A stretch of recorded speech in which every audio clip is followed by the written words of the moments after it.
আচ্ছা, তো এর আগে আমাদের যে ক্লাসগুলো হয়েছিল, তিনটে ল্যাব হয়েছে, আমাদের তিনটে ল্যাবের ক্লাস হয়েছে, আসলে থিওরি ক্লাসই হচ্ছে আমাদের। তো সেখানে আমরা দেখছিলাম যে একটা সলিউশন ডোজেস ফর্ম কীভাবে প্রিপেয়ার করতে হয়, ঠিক আছে। তো সলিউশন ডোজেস ফর্মের মধ্যে আমরা তিনটা জিনিস দেখছিলাম। প্রথমে হচ্ছে প্যারাসিটামল সলিউশন, যেটা আসলে বাচ্চাদের জন্য তৈরি করা। এরপরে হচ্ছে ফেরাস প্রিপারেশন, আর কি ফেরাস সালফেটের প্রিপারেশন। এবং লাস্টলি আমরা একটা দেখছিলাম, সেটা হচ্ছে ক্লোরফেনিরামিন, যেটাকে আমরা অ্যান্টিহিস্টামিন বলে থাকি। তো এই তিনটা ওষুধ সম্পর্কে আমরা দেখছিলাম, যাদের সিরাপ ডোজেস ফর্ম আর কি সলিউশন ডোজেস ফর্ম। তো আজকে আমাদের নতুন টপিকস বা নতুন ফর্মুলেশনটা আসলে লিকুইড, বা এটাকে সলিউশন বলা যাবে না, এটা হচ্ছে আসলে সাসপেনশন, বুঝছো। এর আগে একটা ছিল আমাদের সলিউশন ডোজেস ফর্ম, আজকে হচ্ছে আমাদের সাসপেনশন ডোজেস ফর্ম, ঠিক আছে। তো সাসপেনশন সম্পর্কে তোমাদের কি আইডিয়া আছে বা কি ধরনের ধারণা আছে? তো সেগুলোতে যাওয়ার আগে আমি জাস্ট একটা বলতে চাই, সেটা হচ্ছে সহজ ভাষায় সাসপেনশন হচ্ছে ইনসলুবল কোনো সলিউট আর কি, সেটাকে যদি আমরা জোর করে সলভেন্টে মিশাতে চাই তাহলে যেটা তৈরি হয় সেটা হচ্ছে সাসপেনশন সহজ ভাষায়। অর্থাৎ আমরা জানি পানিতে চিনি মেশে বা লবণ মেশে, তো পানি আর চিনি বা পানি আর লবণের যে মিক্সচার সেটা হবে কি সলিউশন। আর সাসপেনশনটা কি বললাম, যেটা মিশে না কিন্তু আমাদের জোর করে মিশাইতে হবে, সেটা হচ্ছে সাসপেনশন। যেরকম তোমার পানির মধ্যে বালি মেশে না, বা ময়দা মেশে না, তো এটাকে আমি যদি জোর করে মিশাইতে চাই তাহলে যে জিনিসটা তৈরি হবে সেটা হচ্ছে সাসপেনশন, ঠিক আছে। তো সাসপেনশন বোঝার জন্য আমাদের আগে কয়েকটা টার্ম বুঝতে হবে আর কি। তো আমাদের আজকের ক্লাসটা বেসিক্যালি সাসপেনশন কি, কী কী টাইপসের হতে পারে, এবং সাসপেনশন ওয়ার্ডটা কোত্থেকে আসলো, এইসব জিনিস নিয়ে আসলে ফোকাস করা হবে, ঠিক আছে।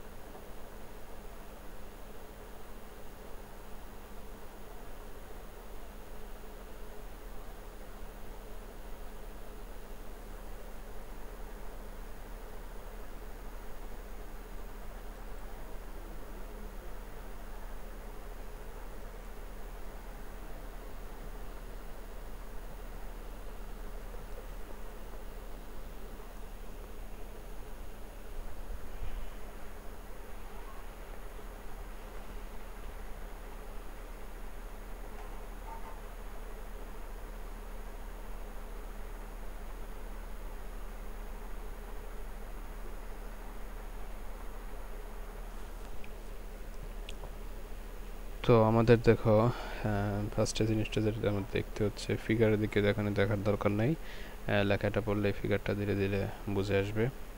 তো এই ডিসপারশন সিস্টেম জিনিসটা কি? ডিসপারশন সিস্টেমটা হচ্ছে যে যা সমস্ত কিছুর একসাথে আমরা ডিসপার্সের সিস্টেম বলতে পারি। অর্থাৎ একটা সলিউট বা একটা দ্রব পদার্থ আছে আর একটা সলভেন্ট বা লিকুইড আছে, ঠিক আছে। তো এই যে দুইটা, যে একটার মধ্যে আরেকটাকে মিশাইলে যে জিনিসটা তৈরি হলো সেটাকে আমরা বলতেছি ডিসপারশন সিস্টেম, ঠিক আছে। তো ডিসপারশনের মধ্যে সলিউশন আসবে, কলয়েড আসবে, এরপরে সাসপেনশন আসবে, ইমালশন আসবে। তো ডিসপারশনের মধ্যেই সব কিছু ধীরে ধীরে চলে আসবে। তো এই জন্য ডিসপারশন সিস্টেমটা যদি বুঝতে পারে তাহলে এর মধ্যে বিভিন্ন ভাগ বোঝা যাবে আর কি, ঠিক আছে। তাহলে ডিসপারশন সিস্টেম জিনিসটা কি? ডিসপারশন সিস্টেম এমন একটা সিস্টেম বা এমন একটা প্রসেস যার মধ্যে কি কি আছে দেখো, দুইটা জিনিস, দুইটা ফেজ থাকবে। একটা হচ্ছে ডিসপার্সড ফেজ আর একটা কন্টিনিউয়াস ফেজ, ঠিক আছে। ডিসপার্সড ফেজ কোনটা? যেটা আসলে ডিজলভ অবস্থায় আছে বা ডিসপেন্সড অবস্থায় আছে, সেটা হচ্ছে আমাদের ডিসপার্সড ফেজ, হ্যাঁ। আর কন্টিনিউয়াস ফেজ কোনটা? যেটা লিকুইড স্টেট বা যেটা আমাদের অ্যামাউন্টে বেশি আছে, সেটা হচ্ছে আমাদের কন্টিনিউয়াস ফেজ, ঠিক আছে। তো ডিসপার্সড ফেজটা আসলে যদি আমরা বলতে চাই যে পানি আর চিনির যে মিক্সচার, তার মধ্যে চিনিটা হচ্ছে ডিসপার্সড ফেজ, অর্থাৎ এটা ডিসপার্সড বা তোমার মিশানো অবস্থায় আছে, ছড়িয়ে আছে। তো ডিসপার্সড অবস্থায় আছে, এটার জন্য ডিসপার্সড ফেজ বা সলিউট মলিকুলটা, ঠিক আছে। আর কন্টিনিউয়াস ফেজ কোনটা? যেটা হবে তোমার যার মধ্যে আসলে ডিসপারশনটা ঘটছে, সেটাকে বলতেছি কন্টিনিউয়াস ফেজ, ঠিক আছে।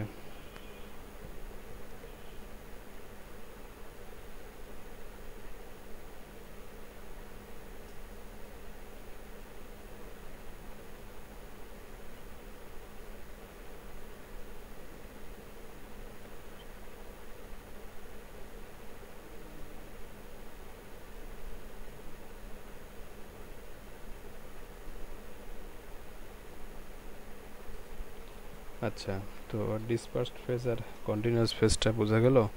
অর্থাৎ একটা হচ্ছে ছড়ানো অবস্থায় থাকবে বিক্ষিপ্ত অবস্থায়, সেটা হচ্ছে ডিসপার্সড ফেজ, আর যার মধ্যে ছড়ানো থাকবে সেটা হচ্ছে কন্টিনিউয়াস ফেজ। ওকে, এরপরে দেখো, the particle matter which is present in a state of finely divided discrete particles is called the dispersed phase. সেখানে আরও ডিটেলস জিনিসটা দেয়া আছে। পার্টিকল ম্যাটার যেটা হচ্ছে আমাদের দানাদার বস্তু বা আমাদের কণা, যেটা আর কি, যে ছোটো ছোটো অংশ, পার্টিকল ম্যাটার, হ্যাঁ, which is present in state of finely divided discrete particles, এবং যেটা আসলে খুব মসৃণভাবে এবং সুন্দরভাবে ভাগ ভাগ আলাদা আলাদা করে পার্টিকলে আলাদা করা আছে, বুঝছো? অর্থাৎ যদি চিনির মলিকুলটা দেখি তাহলে কি প্রত্যেকটা মলিকুল আলাদা আলাদা আছে। তো এরকম একটা ডিসক্রিট অবস্থায়, অর্থাৎ একটা মলিকুল থেকে আর একটা মলিকুলার লেভেল না হলেও কমপক্ষে পার্টিকল লেভেলে তাদের একটা ডিফারেন্স আছে, হ্যাঁ, যে অর্থাৎ এরা একটা কণার থেকে আর একটা কণা তাদের আলাদা অবস্থায় আছে। Is called the dispersed phase. এই অবস্থাকে আমরা বলতেছি ডিসপার্সড ফেজ, বুঝছো? বিশেষ করে যেটা হচ্ছে আমাদের এই কণা আকারে আছে, ঠিক আছে, এটা হচ্ছে ডিসপার্সড ফেজ।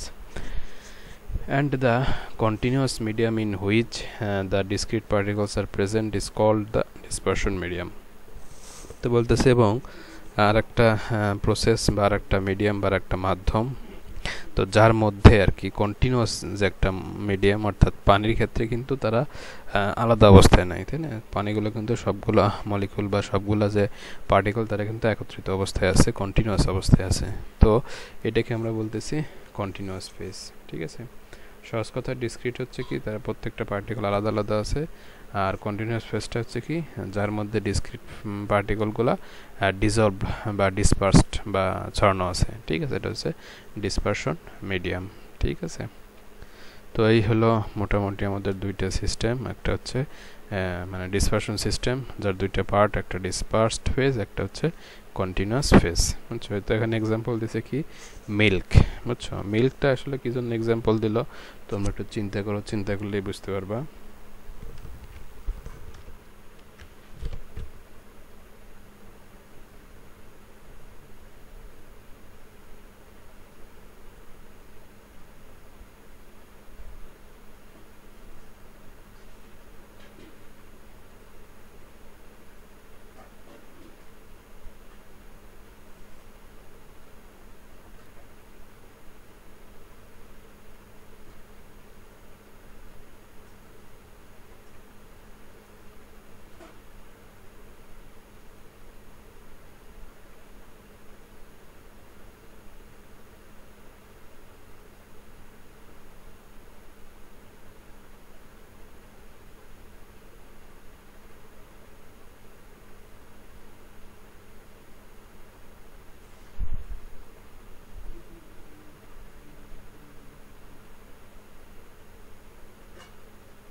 যাই হোক, তোমাদের চিন্তা করা শেষ মনে হয়।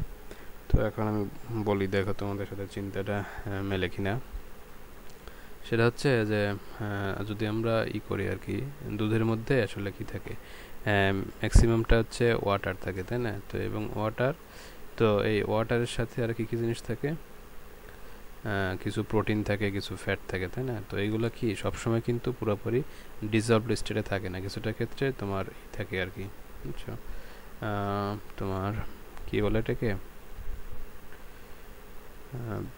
কিছুটা পরিমাণে তারা ডিসপার্সড অবস্থায় থাকে, তো এই জন্য এটাকে অনেক সময় ডিসপারশন সিস্টেম বলা হয়, বুঝছো?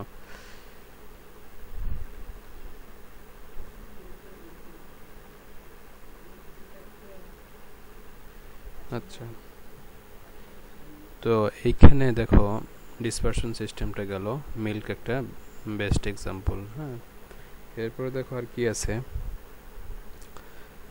Classification of dispersion system. তো কি কি মানে আছে আর কি, যে 3টে ভাগে ভাগ করে গেছে। হ্যাঁ,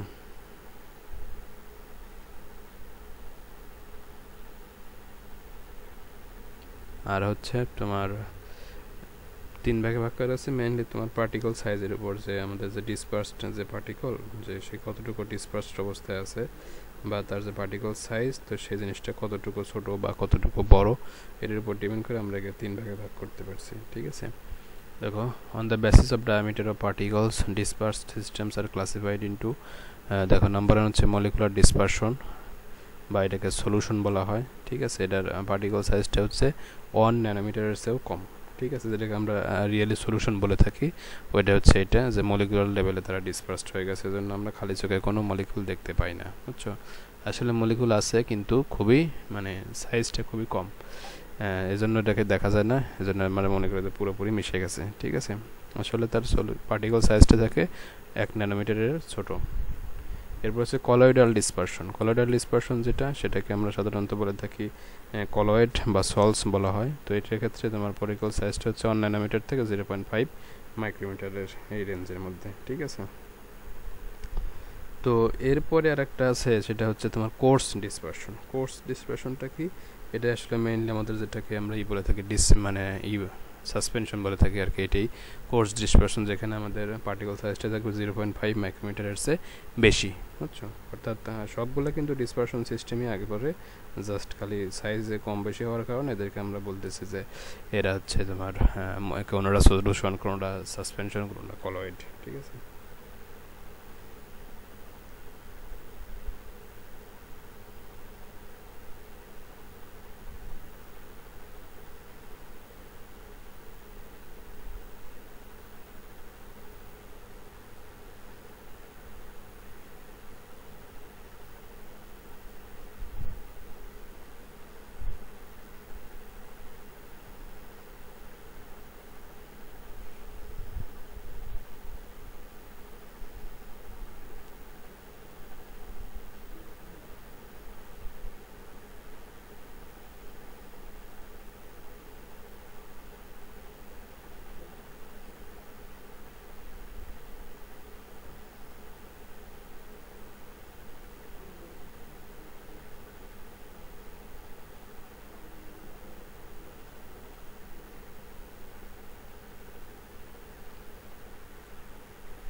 আচ্ছা, এখন আমাদের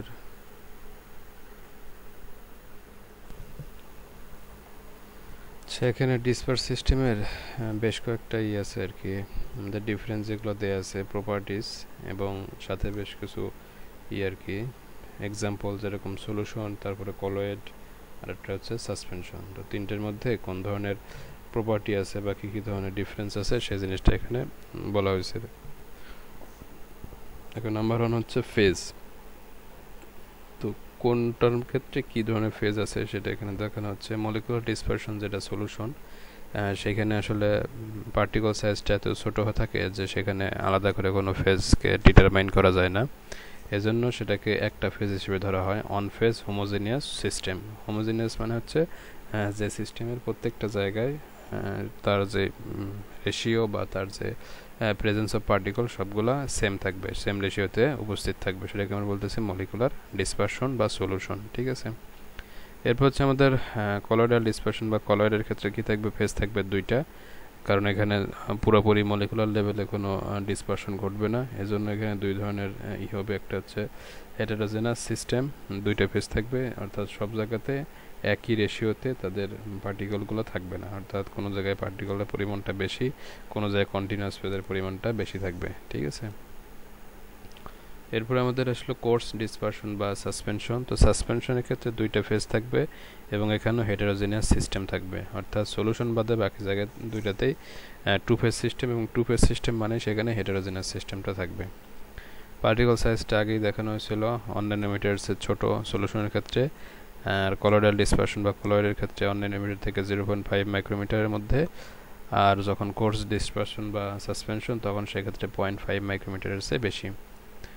আর ভিজুয়ালাইজেশনটা হচ্ছে যে এটাকে দেখা যাবে কিনা বা এটা উইদাউট এইড অর্থাৎ আনএইডেড আইতে এটা দেখা যাবে কিনা, সেখানে বলছে যে particles are invisible in electron microscope, অর্থাৎ ইলেকট্রন মাইক্রোস্কোপে ওখানে এটা দেখা যাবে না।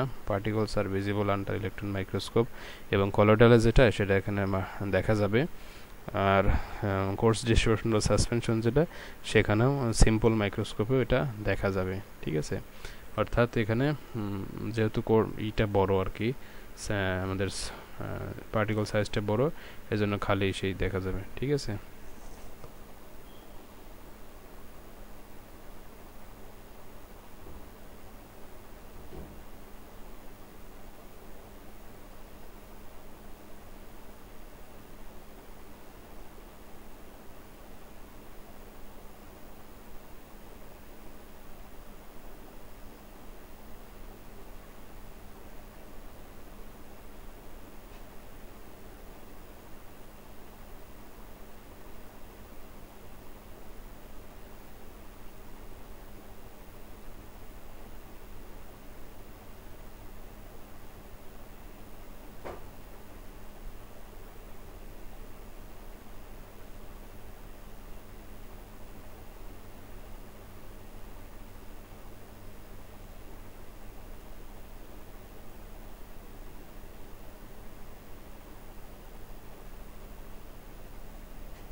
আচ্ছা, 4 নম্বর প্রপার্টিজ হচ্ছে ফিল্টারিং বিহেভিয়ার, অর্থাৎ এখানে ফিল্টার করা যাবে কি যাবে না। ঠিক আছে, তো এখানে দেখো কী কী জিনিস আছে। মলিকুলার ডিসপারশনের ক্ষেত্রে particles can easily pass through filter paper and semi permeable membrane, অর্থাৎ আমাদের সলিউশন যেটা সেটা কিছু থাকবে সহজেই ফিল্টার পেপার এবং সেমি পারমিয়েবল যে মেমব্রেনগুলো আছে অর্ধবেদ্য পর্দার, তো সেইগুলোর ক্ষেত্রে এরা পাস করে যেতে পারবে। ঠিক আছে, কিন্তু কলোয়েডাল ডিসপারশনের ক্ষেত্রে কি হবে না, দেখো particles can pass through filter paper but not semi permeable membrane, কিন্তু এখানে তারা শুধুমাত্র ফিল্টার পেপারতে পাস করতে পারবে, কিন্তু অন্য যেইটা আছে সেমি পারমিয়েবল মেমব্রেন সেখান থেকে পাস করতে পারবে না। ঠিক আছে, particles can not pass through filter paper or semi permeable membrane. আর কোর্স ডিসপারশন বা সাসপেনশন যেটা, সেখানে এটা কোনোটা দিয়ে পাস করতে পারবে না, কারণ এখানে পার্টিকল সাইজের এটা আর কি, পার্টিকল সাইজটা রিলেটিভলি লার্জ থাকবে। ঠিক আছে, এজন্য এটা কোনো না ফিল্টার পেপার বা সেমি পারমিয়েবল মেমব্রেন কোনটা দেশে পাস করতে পারবে না। ঠিক আছে, তো 5 নম্বর পয়েন্টে কি বলছে, লাইট স্ক্যাটারিং। লাইট স্ক্যাটারিংটা হচ্ছে যের মধ্যে আলো গেলে আলোটাকে সে কীরকম বিচ্ছুরণ করবে বা কীরকম বিক্ষিপ্ত করবে। Particles can not scatter light, আসলে এখানে পার্টিকলটা মলিকুলার লেভেলে ডিসপার্স থাকে, এজন্য আলাদাভাবে দেখা যায় না, যার কারণে সে কোনো ধরনের লাইটকে স্ক্যাটার বা বিচ্যুতি করতে পারে না। এরপর বলছে particles can scatter light. Colloidal ডিসপারশনের ক্ষেত্রে সে এটাকে স্ক্যাটার করতে পারে, ঠিক আছে। আর কোর্স ডিসপারশন যেটা, পার্টিকলস ক্যান স্ক্যাটার লাইট, এবং এখানেও সে স্ক্যাটার করতে পারবে, ঠিক আছে। তো নাম্বার 6 কি বলছে, ব্রাউনিয়ান মুভমেন্ট। ব্রাউনিয়ান মুভমেন্টটা হচ্ছে যে কোনো একটা সলভেন্টের মধ্যে কোনো একটা লিকুইড, কোনো একটা পার্টিকল সে কতটুকু সহজে সেই করতেছে আর কি, এক জায়গা থেকে এক জায়গায় পাস করতেছে, সেটাকে আমরা বলতেছি ব্রাউনিয়ান মুভমেন্ট। তো এখানে পার্টিকলস জন্য শো ব্রাউনিয়ান মুভমেন্ট, সলিউশনের ক্ষেত্রে সে কোনো ব্রাউনিয়ান মুভমেন্ট শো করবে না, ঠিক আছে। আর particles show Brownian movement, example colloid, তো এখানে সে শো করবে। আর পার্টিকলস জন্য show Brownian movement, suspension of emulsion, সেখানেও এটা শো করবে না, ঠিক আছে। অর্থাৎ শুধুমাত্র এই কলয়েডালটা সে করবে আর কি, বুঝছো।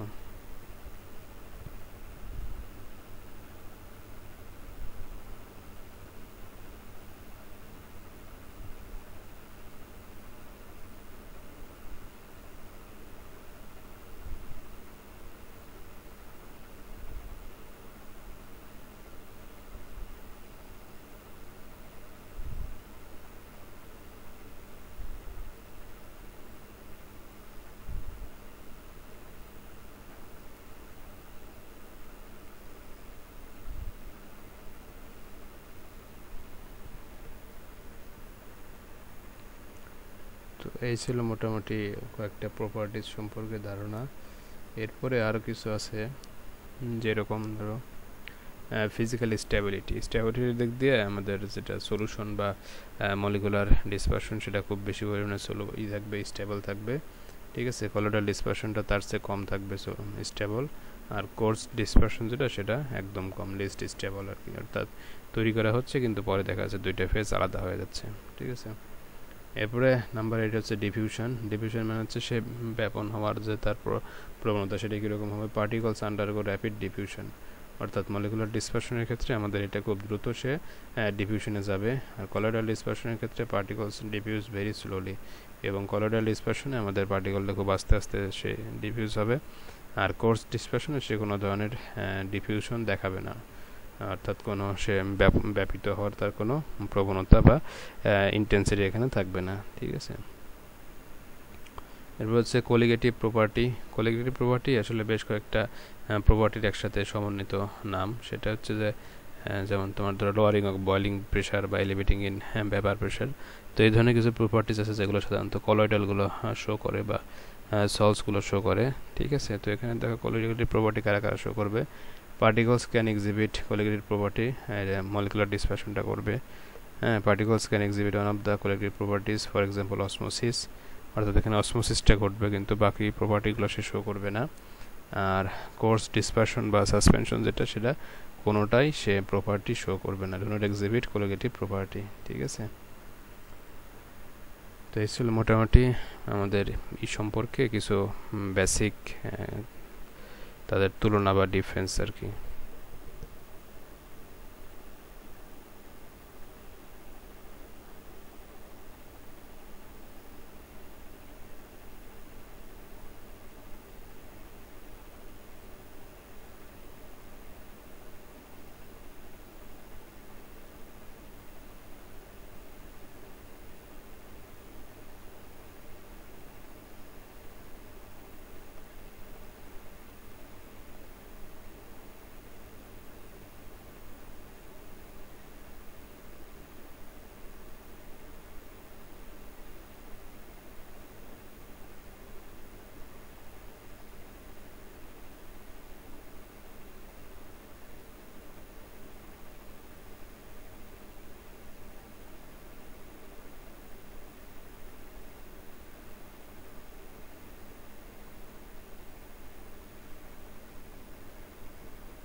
আচ্ছা, তো আমাদের এই ডিসপার্স সিস্টেম বা আমাদের যে ইগুলো আছে সলিউশন সাসপেনশন, সলিউশনটা তো আগে দেখলাম। তো এখন কলয়েড বা সাসপেনশন বা ইমালশন এদের আসলে কী কী অ্যাপ্লিকেশন আছে বিশেষ করে ফার্মা সেক্টরগুলোতে। দেখো ফার্স্টে হচ্ছে নাম্বার 1 থেরাপি। থেরাপি হচ্ছে যে কোনো একটা ট্রিটমেন্টের জন্য যে ধরনের আমরা ড্রাগ বা অন্য কোনো ধরনের ট্রিটমেন্ট ইউজ করতে, সেটা হচ্ছে থেরাপি। কী কী জিনিস হতে পারে দেখো, colloidal system are used as therapeutic agents in different areas. For example, silver colloid that is act as germicidal, copper colloid act as anti-cancer। ঠিক আছে, অর্থাৎ colloidal সিস্টেমগুলোকে যদি আমরা করতে পারি, ইউজ করতে পারি, সেক্ষেত্রে কিছু কিছু colloidal সিস্টেম তারা ড্রাগ হিসেবে কাজ করতে পারে বা ড্রাগের ক্যারিয়ার হিসেবে আমরা এগুলোকে ইউজ করতে পারি। ঠিক আছে, যেরকম তোমার এখানে বলছে সিলভার কলয়েড, যেটা অর্থাৎ তোমার সিলভারের সাথে কলয়েড তৈরি করে সেটা কি হিসেবে ইউজ করা হবে, জার্মিসাইডাল, অর্থাৎ জার্মকে কিল করার জন্য ইউজ হবে। আর কপার কলয়েড যেটা, সেটা অ্যান্টি ক্যান্সারের সে ট্রিটমেন্ট হিসেবে সে ব্যবহার করা হবে। ঠিক আছে, নাম্বার 2 হচ্ছে স্ট্যাবিলিটি। স্ট্যাবিলিটিটা কি, যে কিছু কিছু ক্ষেত্রে এটা কোনো ড্রাগকে বা কোনো ফর্মুলেশনকে স্টেবল করার জন্য আমরা এগুলো ইউজ করে থাকি। দেখো, as charges play an important role in determining the stability of a colloidal system. Colloids, especially lipophobic colloids having like charges on particle surface, repel each other and prevent flocculation in suspensions. বলতেছে যে আমাদের যেহেতু চার্জগুলা আমাদের colloidal প্রিপারেশনের stability ডিটারমাইনে খুব বেশি বড় role play করে, তো এই জন্য কলয়েডগুলোকে সাধারণত কী করা হয় দেখো, তাদের যেহেতু চার্জ আছে, কি পার্টিকেলের সারফেসে যে চার্জ আছে এরা পরস্পরকে রিপেল করে। ঠিক আছে, তো রিপেল করা মানে হচ্ছে পরস্পরকে বিকর্ষণ করে, এবং এই কারণে তারা ফ্লকুল তৈরি করতে পারে না, অর্থাৎ গুচ্ছ হয়ে যে এক জায়গায় জড়ো হয়ে থাকবে এটা আসলে করতে পারে না, যার কারণে তাদের স্টেবিলিটিটা বেড়ে যায়। অর্থাৎ পার্টিকুলার চার্জের কারণে এদের স্টেবিলিটিটা অনেক সময় ইনক্রিজ করে। ঠিক আছে, এখানে যেটা বলছে, for example colloidal dispersion of gelatin is used in coating over tablets and granules, which upon drying leaves a uniform dry film over them and protect them from adverse conditions of the atmosphere. অর্থাৎ gelatine যেটা, সেটা তো আমরা জানি যে জেলাটিনগুলো কি হয় সাধারণত, এটা হচ্ছে একটা প্রোটিন ইন নেচার, এবং যেহেতু প্রোটিন সেহেতু এখানে কিন্তু কোনো কি থাকবে না, সে ডিজলভ থাকবে না। বুঝছো, যেহেতু ডিজলভ থাকবে না সেহেতু এখানে আমাদের কোনো প্রকার সহজে কি করবে না, সে সলুবল হবে না। এই জন্য সে তৈরি হবে কি তৈরি করবে, কলয়েড তৈরি করবে। তো এই ধরনের কলয়েডকে যদি আমরা প্রিপেয়ার করতে পারি এবং কোটিংয়ের জন্য ইউজ করি, তাহলে সেক্ষেত্রে ইউনিফর্ম একটা কোট সে দিবে। ঠিক আছে, এটা হচ্ছে আমাদের স্টেবিলিটি ইউজ মানে পারপাজে সেটা ব্যবহার করা যাবে। ঠিক আছে,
আচ্ছা দেখো এরপরে আসলে আমাদের 3 নম্বর পয়েন্টটাকে বলছে অ্যাবজর্পশন।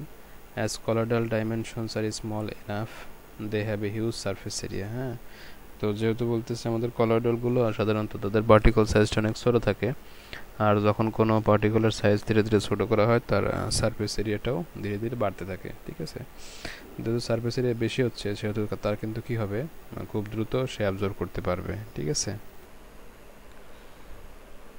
আচ্ছা যেহেতু তাদের অ্যাবজর্পশন পাওয়ারটা অনেক বেশি থাকবে, এজন্য যদি আমরা অ্যাবজর্বিলিটি বাড়াইতে চাই তাহলে সেক্ষেত্রে আমরা কলোয়েডাল সিস্টেমটা ইউজ করতে পারি। ঠিক আছে, hence the drug constituted colloidal form is released into the vicinity in large amount। ঠিক আছে, যেহেতু এর অ্যাবজর্পশন পাওয়ারটা বেশি, এজন্য যদি আমরা কলোয়েডাল সিস্টেম ব্যবহার করে কোনো ড্রাগ ডেলিভারি করি সেক্ষেত্রে এটা খুব দ্রুত, মানে যখন সে রিলিজ করবে ড্রাগটা তখন অনেক বেশি পরিমাণে সে রিলিজ করতে পারে। For example sulphur colloid gives a large quantity of sulfur and this often leads to sulfur toxicity। এবং যেহেতু এটা খুব বেশি পরিমাণে দেখলাম সালফার কলয়েড যেটা আছে সেটা অনেক বেশি পরিমাণে সালফারকে সে করে রিলিজ করে, এই জন্য অনেক সময় সে সালফার টক্সিসিটি তৈরি করে। ঠিক আছে,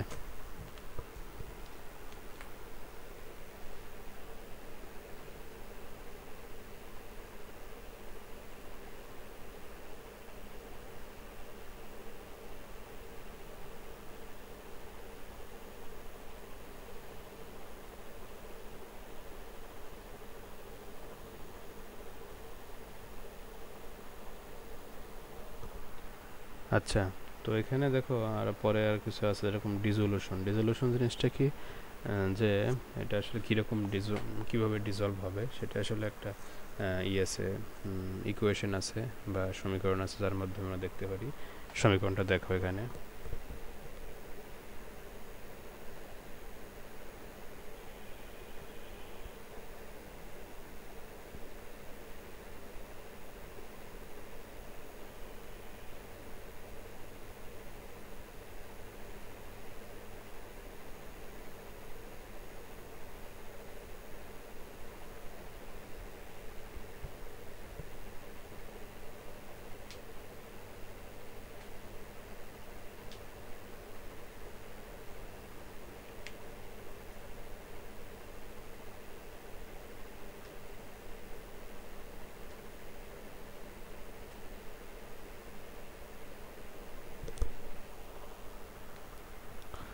দেখো যে সমীকরণটা আছে সমীকরণটার নাম হচ্ছে নো ইয়েস বা নয়েজ বলা হয় আর কি, নয়েজ হুইটনি ইকুয়েশন হচ্ছে, যার মাধ্যমে কোনো একটা কলয়েডাল প্রিপারেশন বা কলয়েডাল একটা সিস্টেম থেকে কীভাবে এইগুলো পার্টিকুলার রিলিজ হবে বা ডিজলভ হবে সেই জিনিসটা আসলে বোঝা যায়। ঠিক আছে, কী কী আছে দেখো, DC by DT is equal to DA into CS minus CB divided by L into N. ঠিক আছে, তো এত বড় ইকুয়েশন থেকে ভয় পাওয়ার কিছু নেই, আমরা জাস্ট ভাগ ভাগ করে দেখি কোনটা কি মিনিং করছে। দেখো higher D is equal to dissolution coefficient, অর্থাৎ কতটুকু সে ডিজলভ হচ্ছে বা সহগটা আর কি যে সলুবিলিটি যে ডিজলিউশন কোএফিশিয়েন্ট যেটা সেটা হচ্ছে এখানে বড় হাতের ডি। ডিসি বাই ডিটি যেটা সেটা হচ্ছে সময়ের সাথে একটা পরিবর্তন, কি রেট অফ ডিফিউশন। ঠিক আছে, কত দ্রুত সে একটা লেয়ার থেকে বা একটা ফেজ থেকে একটা ফেজে সে যাচ্ছে, এটাকে আমরা বলতেছি রেট অফ ডিফিউশন বা ডিসি বাই ডিটি। বড় হাতের এটা হচ্ছে আমাদের কি বলে surface area of the particle, অর্থাৎ একটা পার্টিকল তার সারফেস এরিয়াটা কতটুকু সেটা হচ্ছে এ।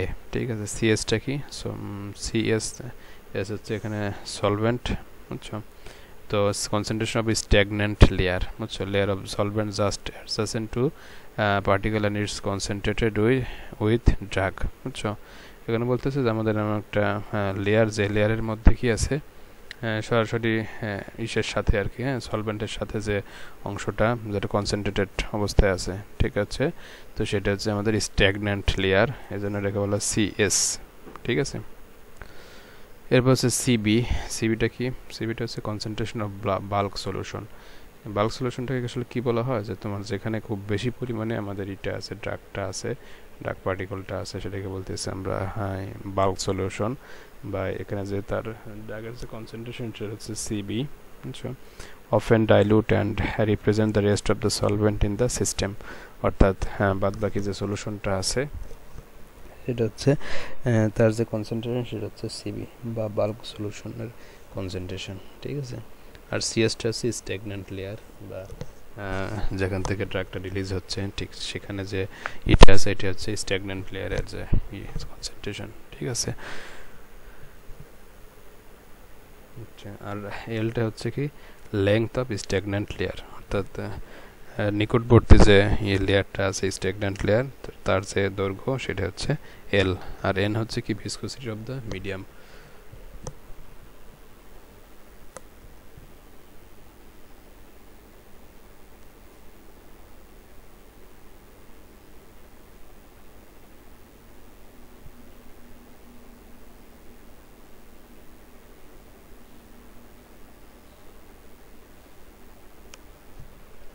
যে মিডিয়ামে আছে অর্থাৎ যদি ওয়াটার থাকে ওয়াটার, যদি অয়েল থাকে অয়েলের বা যে কোনো মিডিয়াম যার মধ্যে সে ডিসপার্সড আছে সেই মিডিয়ামের যে তোমার ভিসকোসিটি বা সান্দ্রতা সেটা। এরপর দেখো নাম্বার 5 টার্গেটেড ড্রাগ ডেলিভারি। তো টার্গেটেড ড্রাগ ডেলিভারির ক্ষেত্রে কী কী ধরনের ঘটনা ঘটাতে পারে? লিপোসোমস আর কলয়েডাল ডাইমেনশনস। লিপোসোম কিছু আছে যেরকম এগুলো চারদিকে লিপিডের লেয়ার থাকে, হ্যাঁ, ভিতরে থাকে ড্রাগ মলিকিউলটা, এগুলোকে বলা হয় লিপোসোম, ঠিক আছে।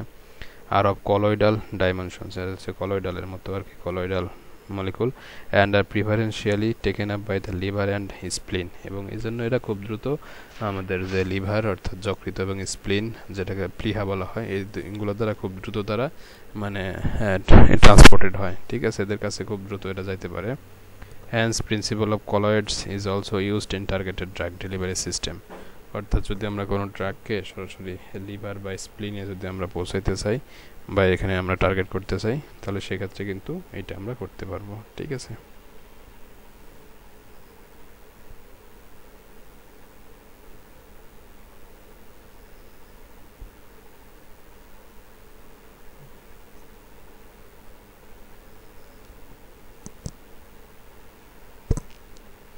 তো এই ছিল মোটামুটি আজকে আমাদের পড়াশোনার টপিকস, যে কী কী জিনিস আমাদের লাগবে আর কী কী জিনিস আমাদের এখান থেকে দেখলাম সেটা যদি আমরা একটু রিক্যাপ করি তাহলে দেখা যাবে যে ফার্স্টে আমরা কি দেখলাম যে ডিসপার্স সিস্টেম কাকে বলে, ডিসপার্স সিস্টেমে কী পার্ট আছে, ডিসপার্স সিস্টেম কয় ধরনের, ঠিক আছে। 3 ধরনের ডিসপার্স সিস্টেমের মধ্যে আমরা কিছু প্রপার্টিসের দেখলাম আর কি, কম্প্যারিজন দেখলাম, ঠিক আছে। এরপরে লাস্টলি আমরা কি দেখলাম, ডিসপার্স সিস্টেম বা বিশেষ করে কলয়েডাল সিস্টেমের যে অ্যাপ্লিকেশন আমাদের ফার্মাসিউটিক্যাল সেক্টরে বা আমাদের যে ওষুধ প্রযুক্তি বিভাগে সেটার আমাদের কিছু অ্যাপ্লিকেশন দেখলাম। তো এই ছিল মোটামুটি আজকে আমাদের ডিসপারশন সিস্টেম বা সাসপেনশন নিয়ে কথাবার্তা। তো এইগুলো নিয়ে আমরা এর পরের ক্লাসে আমরা সরাসরি ইসের মধ্যে চলে যাব, ড্রাগ রিলেটেড ম্যানুফ্যাকচারিংয়ে, যে আসলে একটা সাসপেনশন তৈরি করতে বা সাসপেনশন বানাইতে আসলে কী কী ধরনের জিনিস লাগবে বা আসলে কোন কোন জিনিসের দিকে আমাদের খেয়াল রাখতে হবে সেই জিনিসগুলো সম্পর্কে আমরা ডিটেলস আসবো নেক্সট ক্লাসে, ঠিক আছে। তো আজকে এই পর্যন্তই থাকবে।